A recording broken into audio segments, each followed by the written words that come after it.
lot of people do have misconceptions about hackers. They began to use the term synonymously with people who broke into computers. And for the original hackers, this was really painful. It was a word that took hold and maybe accelerated by people's fear. Over time, that perception has changed, but there are still a lot of misconceptions in the media. Everyone that I know in my community understands the broader meaning of the term hacker. When I speak to my parents' friends, sometimes they still are confused.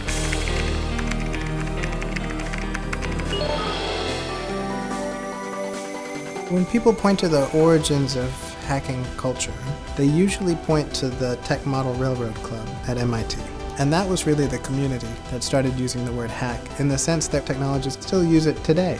Now, at the beginning of the 60s is when this intersected with computing. So large universities had access to large computers where they could code late in the night when nobody was using it for serious things. And they did unserious things on them, like video games. You want to score, Bill?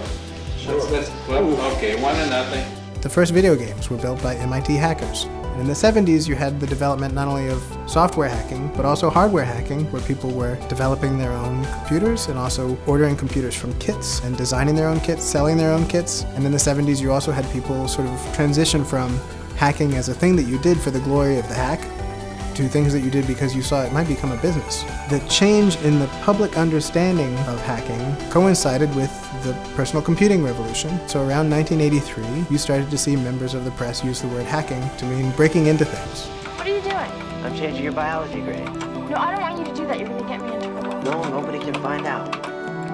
Now, does all this mean we have a major security problem on our hands? And right away in the early 80s, you can still find these posts on the internet of hackers saying, why are they using hacking to mean breaking into things? That's not what hacking meant. But it turned out that members of the hacking subculture in the 80s did not have quite the power to define the narrative that people on the press did, and the press won. There's definitely some people who use their powers for evil. We do have a huge cybersecurity problem there, but there's all sorts of hackers, and happily, some of the old definition is seeped back into the word, and people proudly call themselves hackers. Different hackers will have specialties there. So you talk about AI hackers, artificial intelligence hackers, and software hackers, hardware hackers, Lisp hackers. They want to build things, to create things, to innovate with technology. And for our society to keep moving the way it can, we really need those hackers. I found a set of values that I thought hackers had and called it the hacker ethic.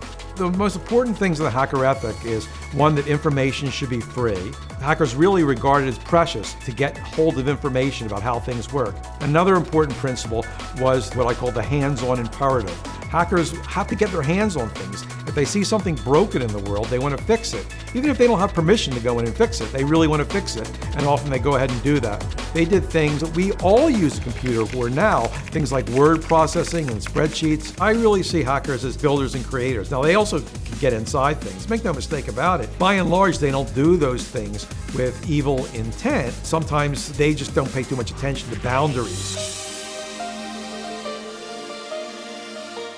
Anonymous means a lot of different things to a lot of people. For some, it's just a place to have fun and goof off, and for others, it's a very serious political organization.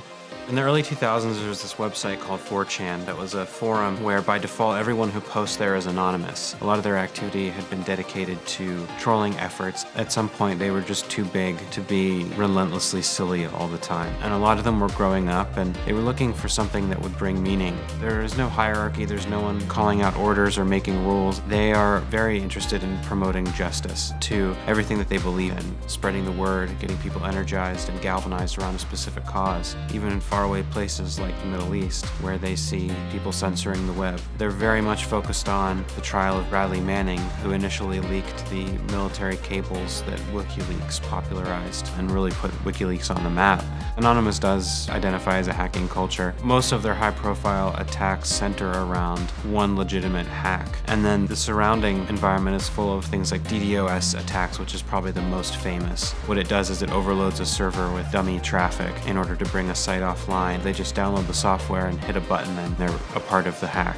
A lot of people refer to the DDoS as a digital sit-in. It tells people in positions of power that they're always potentially vulnerable. Hacktivism as a form of civil disobedience or protest is a natural extension of traditional protest. I've heard Anonymous refer to themselves as the white blood cells of the internet. So there's an aesthetic of people who find programming to be a way to affect social change.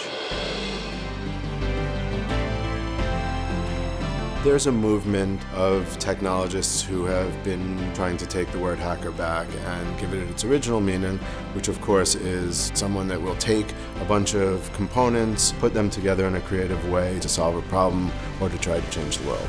With the sudden surge in popularity in hackathons, you see lots of ways that hackers are using their skills for the betterment of society. The idea is that you get people together, you give them some common theme, and then you let them figure out what it is that they want to do on their own. The New York Tech Meetup put together a hackathon after Hurricane Sandy to try and help victims of the storm. And a couple of projects that came out of it. One was an app that helped volunteers find places where they were needed. Another one was to help people locate resources for the victims of the storm. I think what's coming out of the hacker culture now is this idea of a maker culture. It doesn't have to be software that we apply these concepts to. We're at a point in time where we're applying computational problem solving to everything from biology to the way the government works, and we need people that can think about all these problems in a new way, and that's precisely, I think, the essence of what it means to be a hacker.